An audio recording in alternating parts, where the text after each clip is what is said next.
Good morning, everybody. This is me reading stuff. My name's Robin O'Neill. How you doing today? Happy Monday. Happy New Week. It's almost my birthday. I've got a birthday coming up. Just realized it. April 30th, which I believe is Saturday.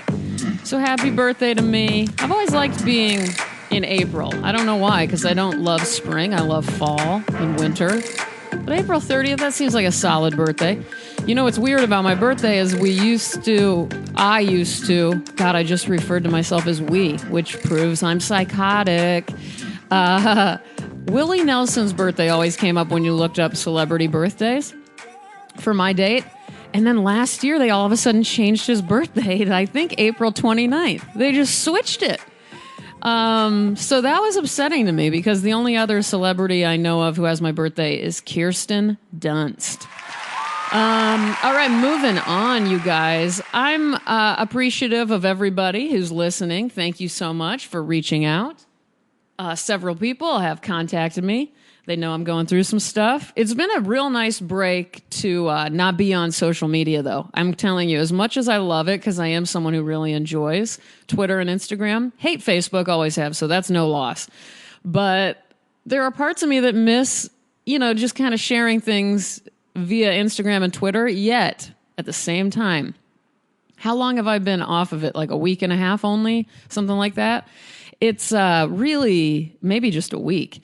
It's done something to shift focus in a way that obviously makes sense because there's just no extra noise of me dealing with it. But honestly, it's been the greatest thing for me. So I'm going to continue this for at least another few weeks and see how it goes. But this last week in my studio has been just incredible because I kind of feel like I did before I ever did that, which, by the way, I withheld from social media for longer than most people. I mean, I just got Facebook in November or something. So I always liked Twitter. Instagram was fairly new for me, too. I don't know.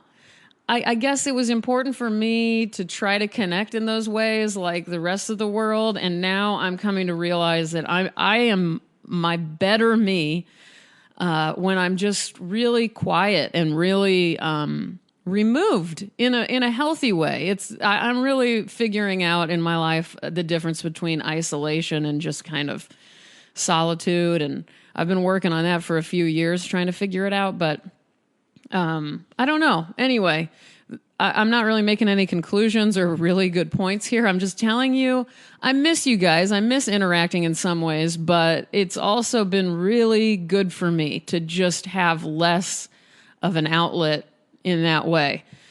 Really, really good. And also me getting into the groove in my studio while watching dumb TV. I'm now watching The OC. I never really watched The OC, yet I am the biggest teenage drama fan there is. I watched Dawson's Creek. I watched Beverly Hills 90210.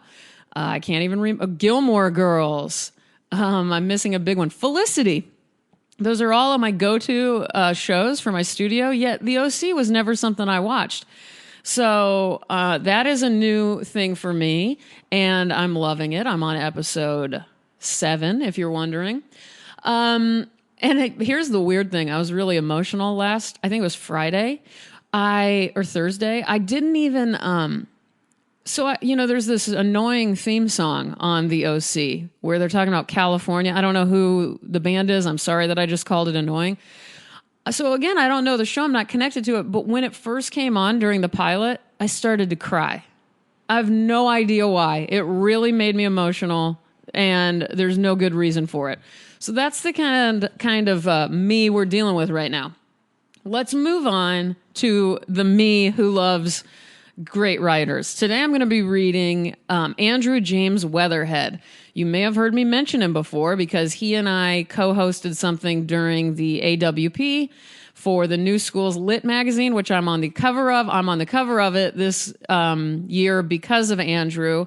He and I have a friendship, and I absolutely love him. We had never gotten to meet until recently in real life, and now I love him even more. And the reason I love him is because he has an amazing Twitter feed, which you can find. It's at We Eat Her Head, which is just a simple misspelling of his last name, Weatherhead, which the other thing is, Weatherhead is hands down the most incredible last name of anybody I know. I'm so jealous of him. That was the first thing I ever said to him. So I will put a link to his Twitter in the description of the podcast, and you're definitely going to... His Twitter feed is one of the best that I follow. I would say it might be the best. And someone else who agrees with me is the great Blake Butler, who wrote an article about Andrew, specifically mentioning his Twitter feed for Vice magazine. I'll put a link to that. Andrew is one of the editors-in-chief of the New Schools Lit magazine. He has a degree in neuroscience from NYU, MFA in creative writing from the New School. He once worked for Steve Albini as a teenager. The guy's nonstop. I won't be reading from his book, Cats and Dogs, but that's a favorite of mine. Book of poetry from Scrambler Books. It's only $14, so get on the website, Scrambler Books, buy it. I'll put a link to that. What I'm reading is a piece called Things the Photoshop Instructor Said and Did. This I found on moomoohouse.com. I'll put a link to that as well, but let's get into it. Things the Photoshop Instructor Said and Did by Andrew James Weatherhead. His first words were, Photoshop is for dreamers, unlike InDesign. Compared students discovering Photoshop to Marco Polo discovering Asia. Someone gasped when he increased the contrast. I feel like everyone in here is named Taylor. Implied that Marco Polo was a dumbass because he didn't use adjustment presets. Pronounced Condé Nast as Condom Nast. Inadvertently made an Andre Breton reference. Great anecdote about getting fired from NFL Creative Services for drinking wine on the job. Says he used to hate football, but now he likes it. Insists on cashing his clients' checks immediately. Said, when in doubt, invert the colors. Called something that wasn't an Amber Alert an Amber Alert. I feel like he's sabotaging the projector so he can hit on one of the Taylors. Another great anecdote about his pet adoption application being rejected because he was drunk. Keeps referring to Starbucks like it's a symbol of extreme wealth and leisure. Said boom after Googling best free Photoshop brushes. Twisted his ankle on the SVGA plug he spurned earlier. All he has to do is say Taylor and everyone pays attention. He's literally screaming about triangles. Said, you should never be crawling into a wine bar. You should always be crawling out of a wine bar. He's devoting a significant amount of class time on how to overbill clients.